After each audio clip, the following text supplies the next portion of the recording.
There's a portrait hanging in a forgotten wing of a European palace. The man in it has eyes that don't quite focus. His jaw juts forward at an unnatural angle. His lips can't fully close. And if you look closely, you'll see his hands gripping the armrests, not in confidence, but because standing required assistance. He refused to show the painter. This is Charles II of Spain, the last of his line. And by the time he died in 1700, his body had become a living monument to a single, catastrophic decision his ancestors made centuries before: to never let fresh blood enter the family. They called it purity. They called it divine right. They called it keeping power within the family. But what they created was something else entirely: a slow-motion genetic collapse that took 200 years to complete. And the man in that portrait, he was the final chapter of that collapse, a king who could barely eat, who suffered seizures that left him convulsing on marble floors, who was declared bewitched by his own court because no one wanted to admit the truth, that his family had poisoned itself from within, one wedding at a time. This is the story of the House of Habsburg, one of the most powerful royal dynasties in European history. At their height, they controlled Spain, Austria, the Holy Roman Empire, parts of Italy, the Netherlands, and vast territories in the Americas. They were kings and emperors. They married popes' nieces and each other's daughters, and for generations they believed their blood was too precious to dilute. But blood doesn't care about crowns. It doesn't care about tradition. And when you lock a genetic line inside itself for long enough, it begins to eat itself alive. What happened to the Habsburgs wasn't a tragedy, it was an inevitability, a biological reckoning disguised as royal ceremony. And by the time anyone realized what was happening, it was already too late to stop. It started with a simple idea: power should stay in the family. In the 15th and 16th centuries, the Habsburgs were building an empire, and they did it the way most royal houses did, through marriage. But where other dynasties spread their alliances wide, marrying into French courts, English nobility, Scandinavian royals, the Habsburgs began to turn inward, uncle to niece, first cousin to first cousin. And in one case that still makes geneticists wince, a man married his own niece, who was simultaneously his cousin on another branch. They had a saying: "Let others wage war, you, happy Austria, marry." And marry they did. But they only married each other. Each generation, the circle grew smaller. The logic was seductive. Why give land to a rival family when you could give it to your brother's son? Why risk a throne passing to foreign hands when you could marry your daughter to your nephew and keep it all within the bloodline? On paper, it looked like genius. In practice, it was biological suicide. The warning signs appeared early. By the mid-1500s, Habsburg children were being born with physical deformities. The famous Habsburg jaw, officially called mandibular prognathism, began to appear in portraits. It wasn't just an aesthetic quirk. It was a skeletal malformation that made chewing difficult, speaking slurred, and in severe cases, breathing labored. But the family didn't see it as a curse. They saw it as a family trait, a mark of their blood, something to be proud of, and so they kept marrying each other, generation after generation. They would send portraits across Europe to arrange marriages, always within the family. A princess in Vienna would be promised to her uncle in Madrid. A prince in Brussels would marry his cousin in Prague. The contracts were signed, the dowries exchanged, and the genetic load grew heavier with every wedding.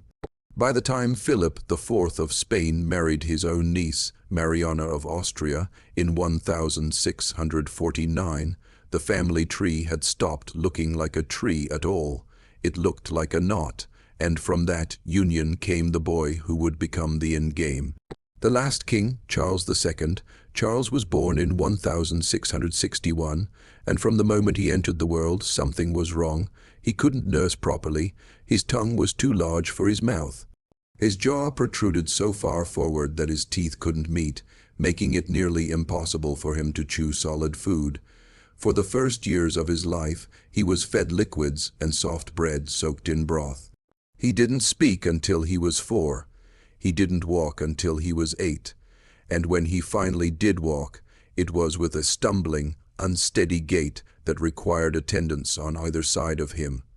The court physicians were baffled. They bled him, they purged him, they prayed over him. His mother, Queen Mariana, was convinced he had been cursed. Exorcists were summoned. Prayers were recited over his bed while he convulsed in the night. But the truth was far simpler and far more damning. Charles wasn't cursed. He was the inevitable result of what happens when a family marries itself for 2 centuries. His parents were uncle and niece. His grandparents were also uncle and niece. If you go back far enough, you find the same names repeated over and over, the same faces in different frames. The genetic diversity of his bloodline was closer to that of siblings than distant royals.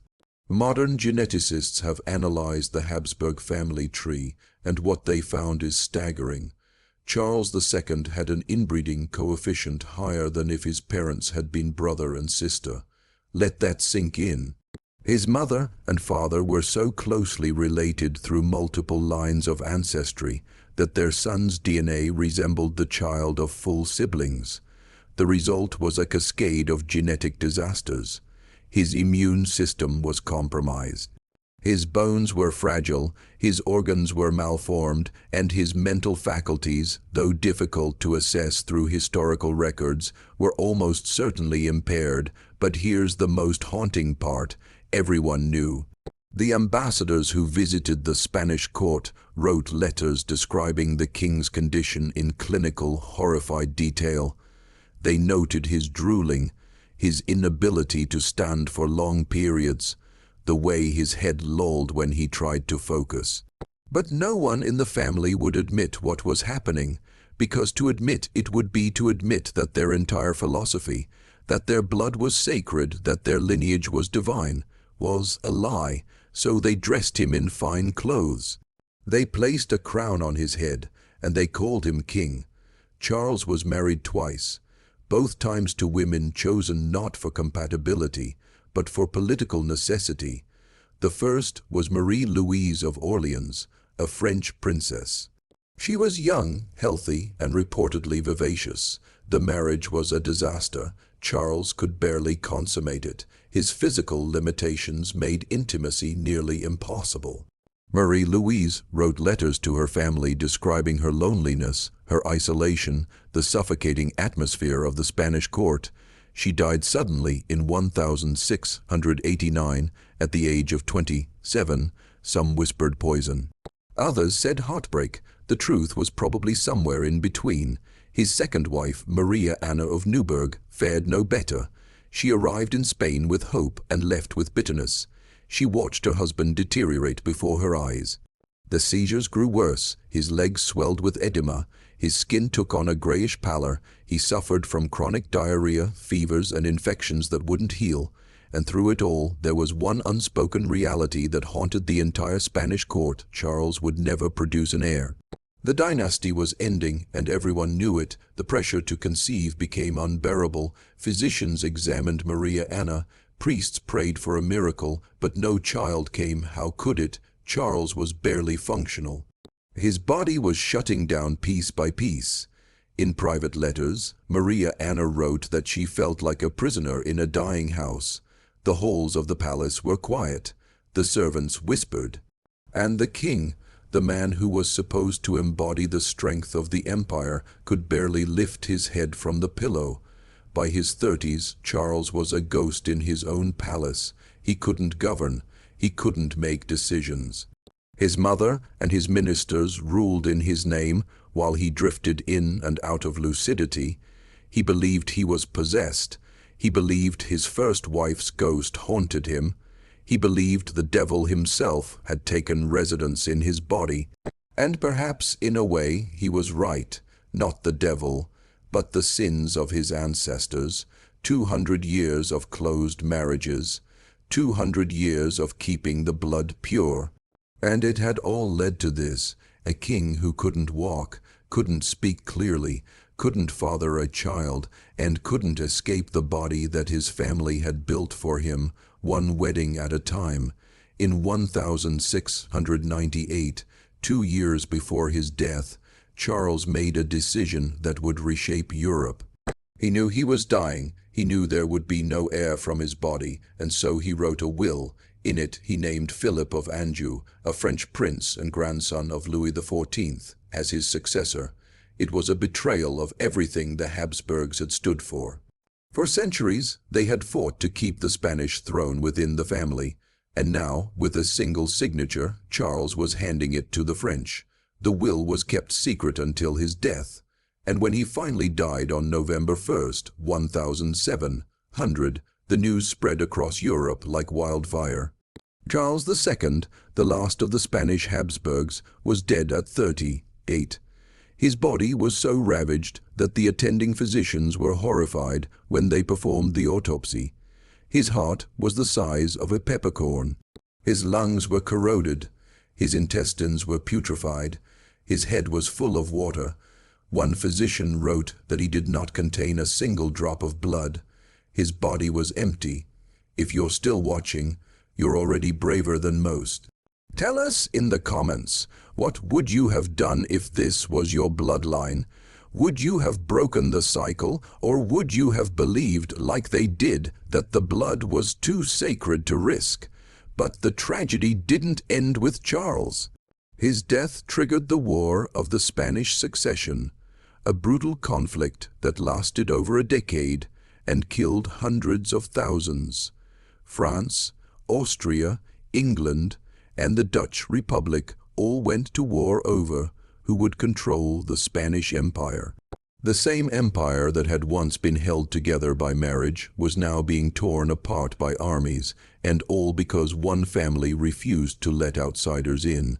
The Austrian branch of the Habsburgs continued for another 2 centuries, but they learned their lessons slowly. They began marrying outside the family. They brought in French blood, Italian blood, Polish blood, and the physical deformities that had plagued the Spanish line began to fade. The jaw receded. The genetic disorders lessened. It took generations, but eventually the damage was undone. But the Spanish line, that ended in a palace room with a king who weighed less than 90 pounds, whose body had become a warning written in flesh. So what does science tell us about what happened to the Habsburgs? In 2009, a team of geneticists analyzed 15 generations of the Habsburg family tree. They calculated inbreeding coefficients for dozens of family members, and what they found confirmed what historians had long suspected. The Spanish Habsburgs had one of the highest levels of inbreeding ever recorded in a human population. Charles II's coefficient was 0.254, higher than the offspring of a brother-sister pairing. For context, anything above 0.0625 is considered dangerous. Charles was 4 times that threshold. The consequences were predictable and brutal. Inbreeding increases the likelihood of recessive genetic disorders. When 2 people share large portions of their DNA, harmful mutations that would normally stay hidden get expressed. The result is a cascade of physical and mental impairments. The Habsburg jaw wasn't just a cosmetic issue. It was a symptom of skeletal dysplasia, a disorder that affects bone growth throughout the body. The infertility that plagued the later generations wasn't bad luck. It was the result of accumulated genetic damage that made conception and live births increasingly rare. But the Habsburgs didn't have the language to understand what they were doing. They didn't know about DNA, they didn't know about dominant and recessive genes. All they knew was that their children were sick, that their heirs were dying young, that their dynasty was crumbling, and instead of looking outward, they doubled down. They married closer. They tightened the circle. They convinced themselves that purity would save them, when in fact it was killing them. And here's the thing that should disturb you the most. They weren't stupid. They weren't ignorant peasants operating on superstition. These were some of the most educated, powerful people in Europe. They had access to the best physicians, the finest scholars, the greatest minds of the age. And yet they couldn't see what was right in front of them, because admitting the truth would have required them to abandon the very foundation of their power. It would have required them to admit that blood means nothing.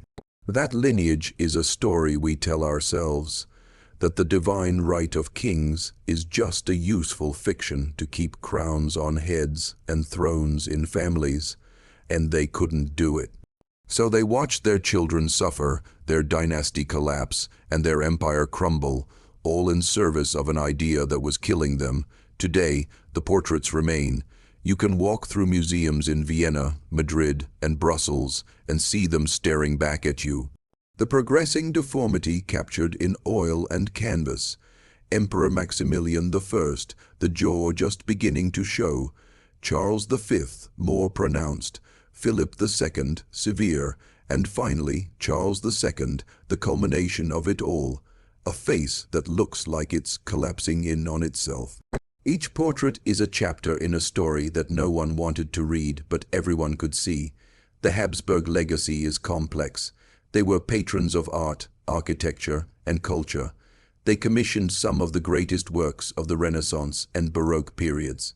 They shaped European politics for half a millennium, but they also serve as one of history's most perfect cautionary tales about what happens when ideology overrides biology, when tradition becomes more important than survival, when the idea of purity becomes a prison that no one can escape.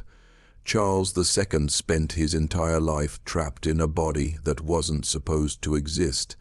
He was the end result of a genetic experiment that no one intended to run, but everyone participated in.